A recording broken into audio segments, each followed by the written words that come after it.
Third subject matter, Iran.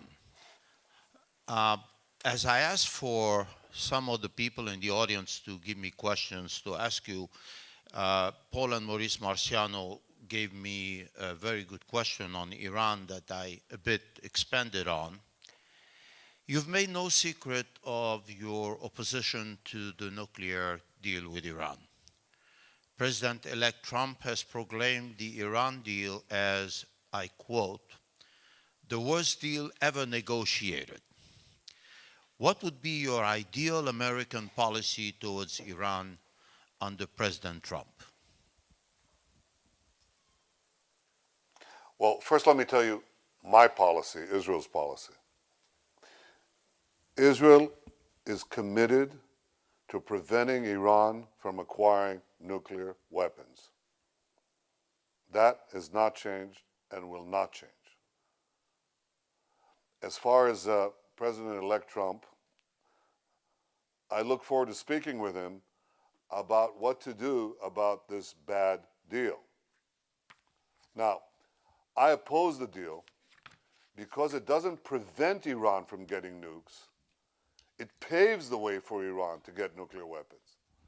And the problem isn't so much that Iran will break the deal, but that Iran will keep it, because it just can walk in within a decade and even less, and certainly within 12 years. It can just walk in to industrial scale enrichment of uranium to make the core for an arsenal of nuclear weapons.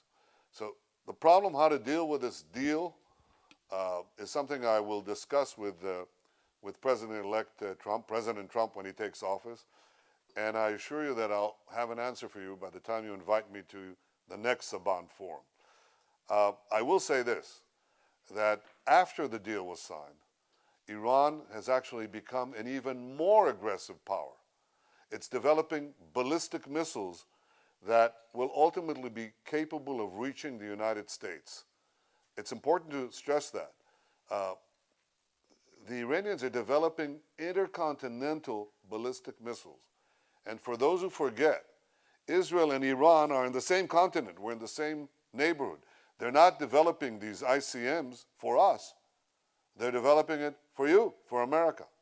The Iranian regime continues to shout, death to America and death to Israel. So we have to stop Iran's march to the bomb, its development of long-range ballistic missiles, and its support for terror in the Middle East and throughout the world. So when you say Israel is committed to never allow Iran to go nuclear, do you mean also military action? I mean, Israel is committed. And when I say we're committed, we're committed. The answer is clear, Mr. Prime Minister. Thank you. On the U.S. role in the Middle East, you've worked with President Obama, Secretary Clinton, and Secretary Kerry extensively. Can you very briefly share with us how you see the U.S. involvement in the Middle East in the last few years to date, and then, if you would, a little more extensively, how you would like to see the U.S. involvement in the Middle East going forward under President Trump? Look, I believe that the United States is the indispensable power in the world and the indispensable power in the Middle East. And I believe it must remain so. As an Israeli, I can say that we have no better friend than the United States of America. But as someone who's in the region, I can say that America has no better friend than Israel. Actually, not only in the Middle East, but in the world. So strengthening Israel in the Middle East is strengthening American interests and values in the Middle East. And in this regard, I deeply appreciate the memorandum of understanding I signed with President Obama. I think it reflects the strong bipartisan support for Israel in the Congress and the broad support for Israel in the American people. I look forward to discussing with the new administration how we can continue to work together to strengthen Israel and confront the common threats that face both of us, and also seize common opportunities that have developed because of these common threats. But I do want to say in the main point, and that is that the United States of America should continue to remain the dominant power in the world and in the Middle East. President-elect Trump seems to have more of a domestic priority on his mind and less of an involvement internationally. Would you try to convince him to get more involved in the region? Well, from the conversations I've had with President-elect Trump, and you know, I spoke to him when I was recently in the United Nations. I spoke to candidate Trump and candidate Clinton, and to both of them, from both I heard that they intend to, they have, and he has, a clear vision of America's role and dominance in the world. So I don't think that he's going to put the world aside. I don't see that at all. In fact, I think the contrary is true. And for the gift that keeps giving, the Palestinian arena. You've stated in the past that you're adamantly against one state for two peoples. What is your vision for a two-state solution that is both Jewish and democratic, one that the community of nations will go along with, a community of nations that is very concerned about the two-state solution in general and the settlements in particular? What is your vision for that state? Well, I laid out my vision for two states, for two peoples. I haven't changed. It's there. I believe in coexistence and mutual respect. The problem, and it's the only way we're going to get to peace. I mean, you have to have this mutual recognition and mutual acceptance. The problem we have, and the core of the conflict we have, is that the Palestinians persist in refusing to recognize a Jewish state in any boundary.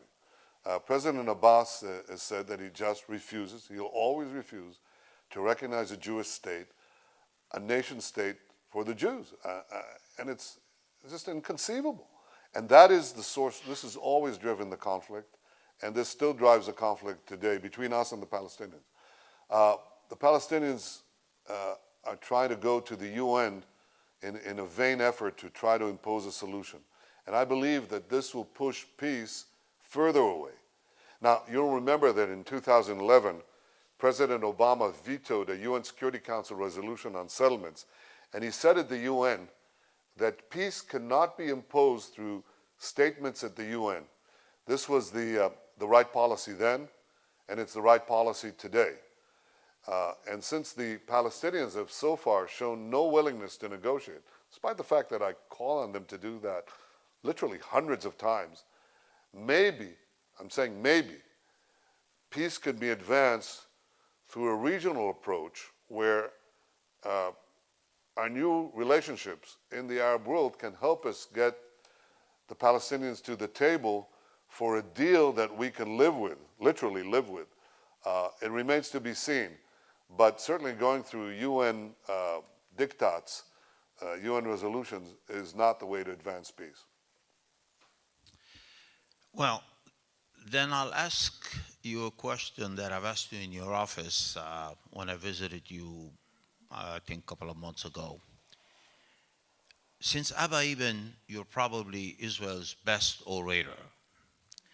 And this is a consensus among the left, the center, and the right in Israel. One of the very few things that the center, the left, and the right agree upon. How is it that despite that fact, in the media, both in the United States and in Europe, for the most part, Israel is perceived as a rejectionist? How come, with your ability to communicate that is second to none, you haven't convinced the media that Israel is not the rejectionist here? Where's the problem? Well, maybe the problem is in the media, because I think that we've certainly convinced the American people, and that's a scientific, not a scientific, an empirical fact.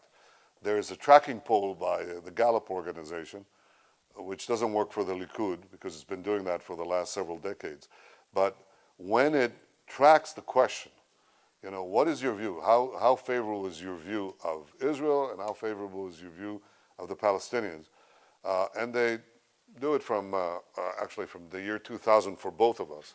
And you see that the support for Israel keeps going up and up and up and up and up, including, I have to tell you, Chaim, in the 8 years, the last 8 years that I've been consecutively prime minister, just going up and up and up. It's now up to 71%, while the Palestinian support for the Palestinians is flat at 18%.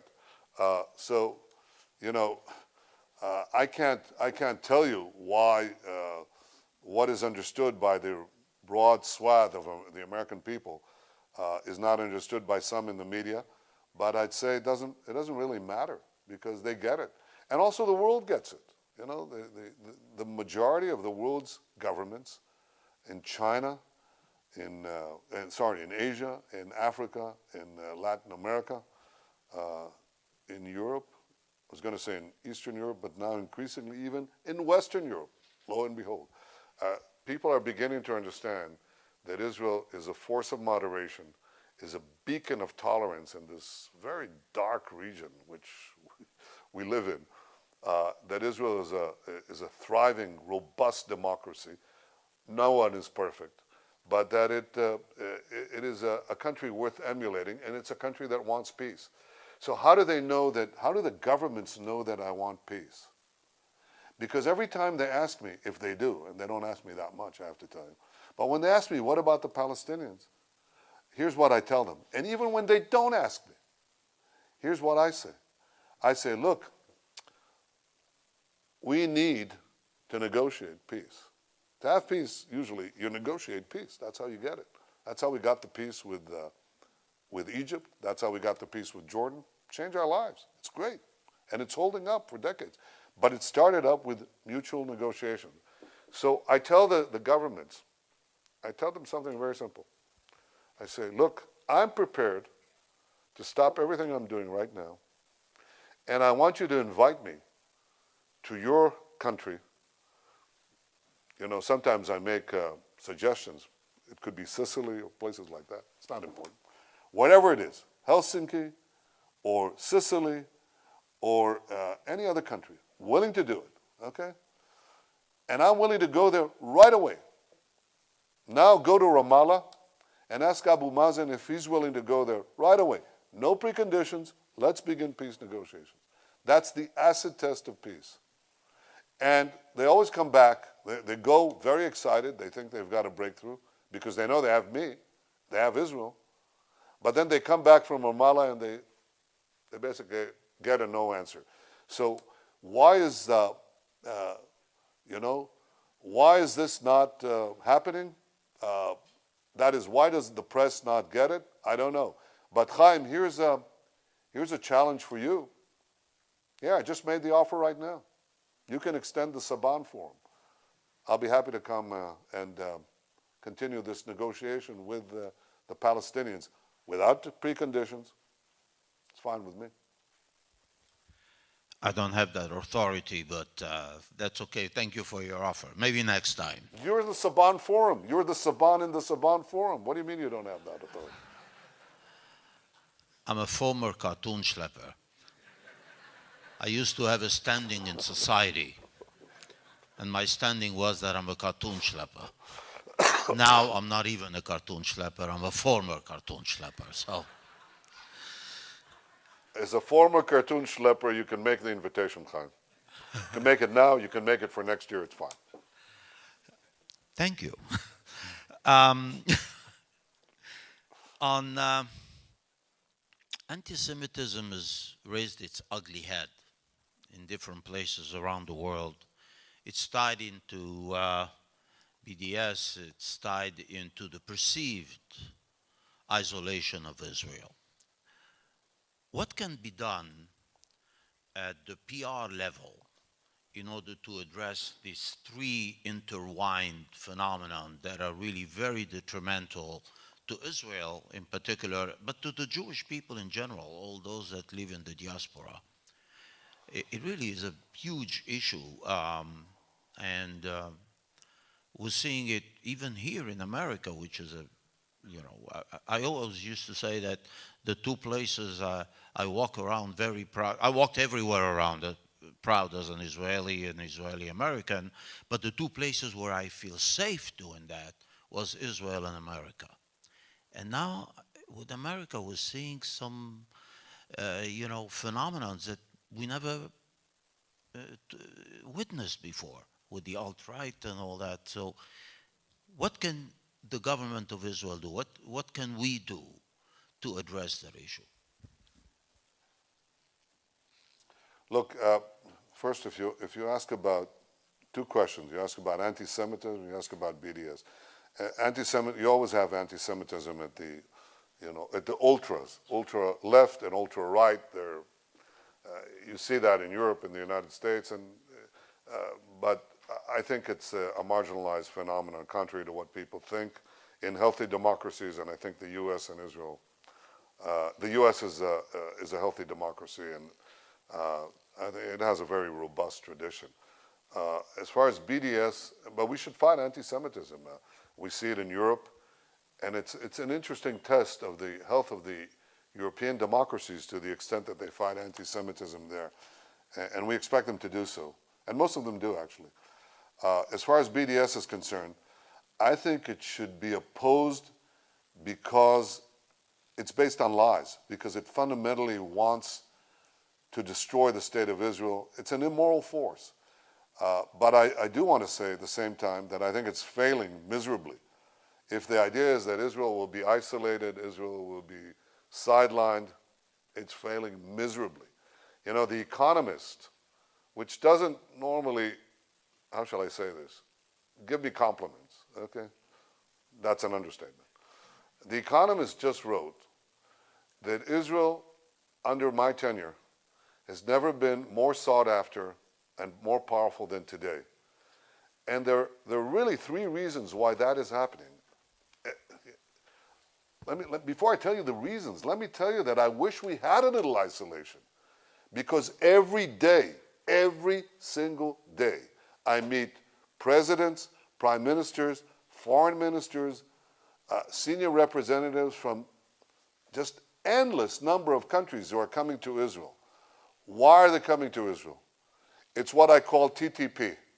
The first T is technology, because Israel is such a powerful force for technology in every field. In cybersecurity, you know, we're getting 20% of the global private investment in cybersecurity. Given that we're 1/10 of the world's population, we're punching 200 times our weight. And you know, we're making those deliberate investments by taking our NSA, our Unit A200, I put it in Ben Gurion University, put a cyber park right next to it. It's amazing to see the prowess of Israel in technology. But not only that, in making milk, in making advanced agriculture, in solar energy, in IT, obviously. So Israel is a global force of technology, and all countries recognize they need technology, and therefore they're coming here.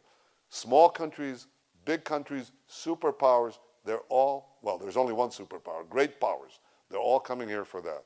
The second T, that's the T of technology. The second T is terror, or I should say more precisely, anti-terror. Israel has proven capabilities, intelligence and other capabilities to fight terror. And the firmament of radical Islam that we see here in the Middle East is sending sparks to every country. And so every country that wants to protect itself is saying, how can I cooperate with Israel to reduce the risk to my own people? So they're coming for that too. And the third is P. That is peace, because I told you, if they don't ask me about the Palestinians, I ask them, why don't you invite us for direct talks? So for TTP, they're all coming to Israel. And I understand that that news hasn't permeated in some places in the press and maybe on some college campuses. I would say to the kids on the college campus who support BDS, I say, are you guys out of your mind? You're supporting the head choppers? You're supporting the people who rape women, who enslave them, who are hanging gays on cranes? That's Iran, or the Palestinian Hamas that is shooting them? People who are murdering Yazidis and other Muslims? I mean, there is one beacon of tolerance in the Middle East, and that's Israel. So I'm not worried about BDS. I think we should fight it on moral grounds, but I have no doubt we'll emerge victorious. We're winning this war. And I'm even confident, and this is something that I've said at the UN, and I'm going to say it again here. I'm telling you, because of Israel's prominence in the world, because of the desire for technology, the desire for security against terrorism, and the understanding that Israel seeks peace, I'm confident that we'll see the collapse of the automatic majority in the UN. I said it'll take 10 years. I think it'll take less. Now, in the coming Saban forums, Chaim, and I believe you can do this, monitor what I've said. Track Israel's situation in the world, and you see that it's improving and improving by leaps and bounds. Amen. What can I say? Say it. They're Amen. giving me Good. they're giving me all kinds of signs that I have 3 minutes, that I have 2 minutes, and they told me before that I can continue beyond the time that they give me. So I apologize to you, Mr. Prime Minister, for dealing with these technicalities. But do I have a little more time? Mr. Prime Minister, do you have a little Sure. more time? Thank you. So on your legacy, I have a little more time. on your legacy, it's a two-pronged question. Looking back, what is the one achievement you can point to that you're the most proud of? And looking forward, this is a question that's really very close to my heart, and I hope you'll be able to answer it in a satisfactory manner. So, you're a bereaved brother. You served in a special force unit and you got wounded in action. While the people of Israel have lived through 7 wars with multiple terrorist attacks in between. As the longest serving prime minister of Israel other than David Ben-Gurion, what would you like your legacy to be in moving the people of Israel from living by the sword or living in peace? There's an assumption in your question that if we're militarily, if living by the sword means we have a strong military, that's contrary to achieving peace. Not only do I think it's not contrary, I think it's essential. But since you asked me, what do I have to hope to be remembered as? I hope to be remembered as the prime minister who catapulted Israel's economy into the 21st century, made Israel militarily stronger, and prudently navigated Israel through an unprecedented storm to peaceful shores. So let me take each one of them separately. On the economy, we advanced free market principles and deregulation that have changed Israel's economy. We've not only encouraged the formation of startups, we're the startup nation, but we've done it with a pro-business and pro-competition environment that changed the economy of Israel forever and allows Israel to become a global power in some areas, as I mentioned, like cybersecurity. That's the first thing. So we've created, I think that my involvement, first as the Prime Minister of Israel 20 years ago, when we liberated such absurd controls as controls of foreign exchange. Foreign currency, you couldn't take more than $1,000 out of this country. Can you imagine? We changed that and made many, many dozens of reforms to make Israel more market-friendly, more free market economy. The result has been that Israel has become economically a significant economically and technologically a significant global actor. On the military, we've used our economic prowess to be able to expand our defenses by building the cybersecurity capability that I've said, F-35, submarines, you name it. These are all elements that make our Army very strong. Of course, it rests on the spirit of our young men and women in serving our defenses, our Army. But they have to have the tools, and the strong economy gives us, alongside with the American support, tremendous increase in our military power. And I've worked on that for many, many years. On the regional questions, I'm proud of the fact that we've kept Israel safe through this regional storm of the Arab Spring, and we've made new alliances with countries in the region. I think this bodes well for our future. And so this is what I've been doing on the economic, military, and diplomatic front. I'll continue to build Israel's power for two reasons. One, in our area, and I think in the world, the weak don't survive. The strong and the smart survive. And on the peace front, nobody makes peace with the weak. You make peace with the strong. And I'll continue to build Israel's power to give it a future of security, prosperity, and peace. The Israeli people and the Jewish people would appreciate more than anything else if indeed at the end of all your efforts and all your achievements, we did get to peace. So, I have asked people in the audience to give me questions that I can convey to you. I've received a pile. We could be spending the whole day here, so I've selected 3 questions. The first one from Yonit Levy and Channel 2 anchor. In view of the tensions in the coalition, should we expect elections soon? That's her question. And I add to that, I saw you on television say, "Ani itchem le'od harbe zman," or something like that. I'll be with you for a long time. So allow me to ask you how do I reconcile the two? Chaim, if I could have $1 for every time I've been asked that question, I'd be a very rich man. I'm not sure I'll be as rich as you, but I'll be very rich, okay? Every week or so, I understand that the coalition is about to collapse, and it never does. Look, we just have, every Sunday, we have a meeting of the heads of the coalition parties, and we address the issues that we face, the opportunities, the obstacles, and we get on with it. That's, I can report to you from the meeting of a few hours ago, that's exactly what we did today. I think it's secure. The coalition is not going anywhere. It's going to pass very soon a 2-year budget, and it's going to overcome the obstacles. Now, here you have it now on record, and so you can test what I said. You can test how accurate the question is and how accurate the answer is. And give me $1 while you're at it. So, no elections in the foreseeable future? No. Okay, fair enough. Well, I don't think so unless I want it.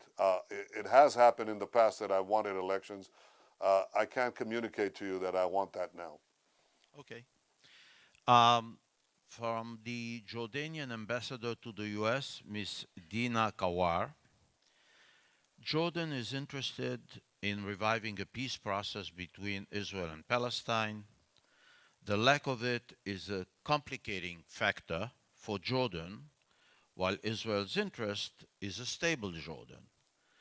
How does one reconcile those two? There's no conflict between the two. As I said, we want to advance the peace negotiations with the Palestinians. It's they who unfortunately stubbornly refuse to do it, but that could change. I hope it will. But I will say on the relationship with Jordan, We've just had some advances in the Red Dead project, the pipeline project.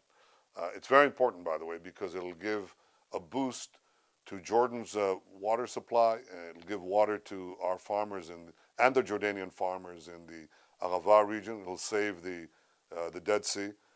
It's a great project, and it's moving ahead with American and support and from others. It's a great thing.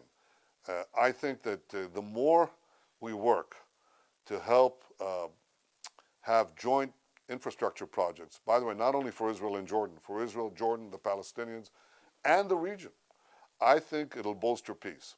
This isn't a substitute for peace negotiations, but it sure helps grease the wheels of peace along. I mean, when you have progress and advance and prosperity, it is very, very good. It's very, very good for creating the conditions to move peace forward. So I can't tell you if the Palestinians will finally agree to negotiate, but I'm telling you, we're not waiting for them. We're improving the economy not only for us, but for our neighbors, anyone who wants to partake in this progress that Israel represents in this region.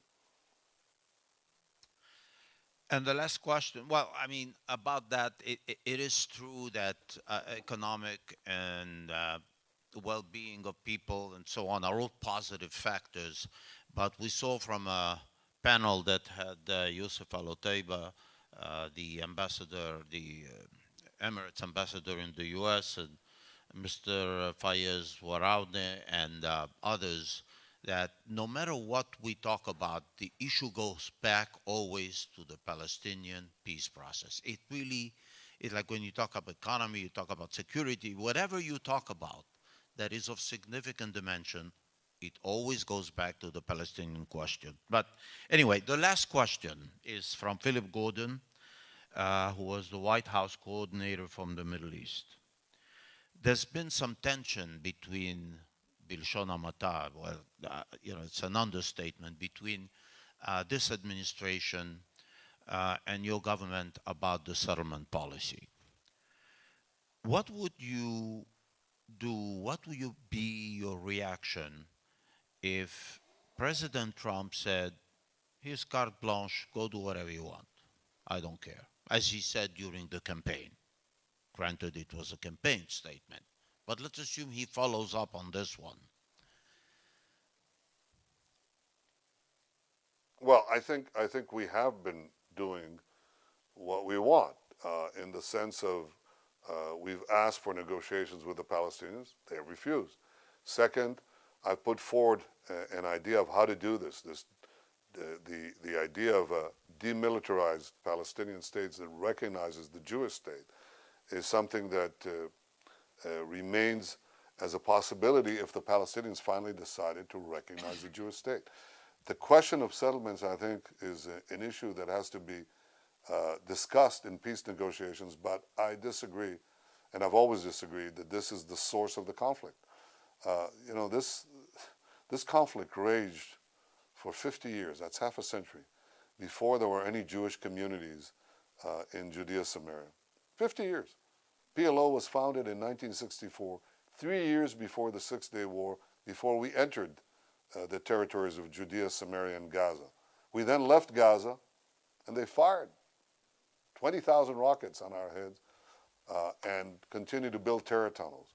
And when I turned to Abu Mazen, I said, hey, you want to talk about conditions, you want to talk about settlements, you want to talk about borders, will you recognize, I have no preconditions for sitting around the table, but I'd like to ask you, when we do sit around the table, and we talk about peace, we talk about coexistence, we talk about mutual recognition, how about your side of the mutual recognition?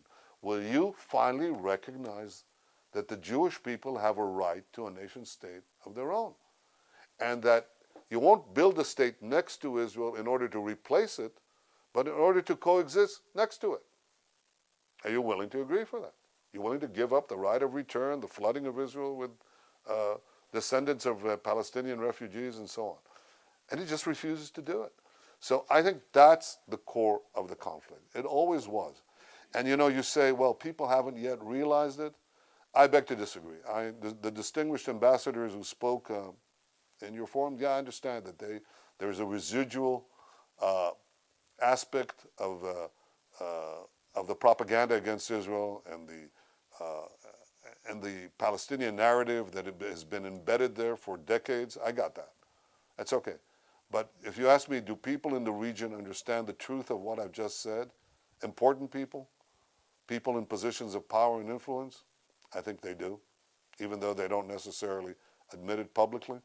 And I tell you, I think people will get very soon to the fact that the core of this conflict is the persistent refusal to recognize a Jewish state in any boundary. Now, you may tell me, no, it's not going to happen because it hasn't happened so far, or at least in parts of the chattering classes. It hasn't happened so far. Okay. Well, let me tell you something that people said, and again repeated with the same conviction for years, for decades. They said that the core of the various conflicts in the Middle East, they always call it the conflict in the Middle East, was the Israeli-Palestinian issue. Well, this is absurd. Everybody knows that. I mean, is what is happening in Libya related to the Palestinian issue? Is what is happening in Yemen related to the Palestinian issue? Is what is happening in Syria and Iraq related to the Palestinian issue? And so on and so on and so on. Of course not. And yet people said with the same degree of certainty and conviction, the core of the conflict, always in the singular, in the Middle East, is the Israeli-Palestinian conflict. It wasn't then, it isn't now. It's the battle between modernity and medievalism. That, yes, that encompasses all these conflicts. But it's not the Palestinian-Israeli conflict. So I'm telling you that just as people change their minds about the centrality of the conflicts in the Middle East, they'll change their mind about the centrality of the settlements in the Israeli-Palestinian conflict. It's not about the settlements, and it's not about a Palestinian state. It was, and still is, unfortunately, about the Jewish state. It's when they recognize the Jewish state that this conflict will finally begin to come to an end. And let me tell you, the people of Israel deserve it, the Palestinian people deserve it, everybody deserves it. We have to get on with peace, and peace begins with mutual recognition. It begins with mutual respect. It begins when the Palestinians say what they ask of us to do and we're ready to do, recognize our right to live in an independent state of our own. Recognize, for God's sake, recognize the Jewish state. Get on with it. There are multiple answers that I would have loved to quote that I heard here on the panel, but unfortunately, they just told me that the satellite will go down in 3 minutes. So the last Well, before it does, Chaim, I have one question. please. Chaim, before you, I have a question for you. So I hear that one of your panels asked, is there still a free press in the U.S. and Israel? I leave the U.S. to you. But it's an interesting question about Israel. So I checked, I turned on Channel 10, pro-Bibi. In the news, satire, gossip, pro-Bibi. I turned on Channel 2, same thing, pro-Bibi. Turn on all the media channels, open the radio, pro-Bibi. Boy, it's so boring. When I want to feel good about myself, I just turn on the media. Chaim, this is ridiculous. Now, speaking seriously. There's no country in the world where the press is freer. There's no country in the world that attacks its leader more than the Israeli press attacks me. That's fine. It's their choice. They are a free press and they can say anything they want. But a free press also means, and a free speech also means, that we, the citizens of Israel, even the prime minister, has the right to criticize the press, which I just did. And I'll continue to do in the free country called Israel. They're all here. They heard you. You should have seen some of the questions they gave me to ask you that I trashed. Would have made for an interesting conversation. We need more satellite time. Invite me next year. Following this conversation, we're gonna be honoring Secretary Kerry for all his efforts in trying to achieve peace. Would you like to send a message to your friend, Secretary Kerry? Yes. I wish, first of all, I thank him for the cooperation and the support, for the help in our partnership over good times, difficult times. I think our friendship, both in the national level and on the personal level, has weathered many storms, and it says a lot. It says a lot about the partnership between Israel and the United States. And I wish John Kerry all the best and success in whatever path he chooses. And John, Israel's economy is in good shape. I'm inviting you to dinner. Come and see me, please. Thank you, Mr. Prime Minister. We very much appreciate the time. Thank you.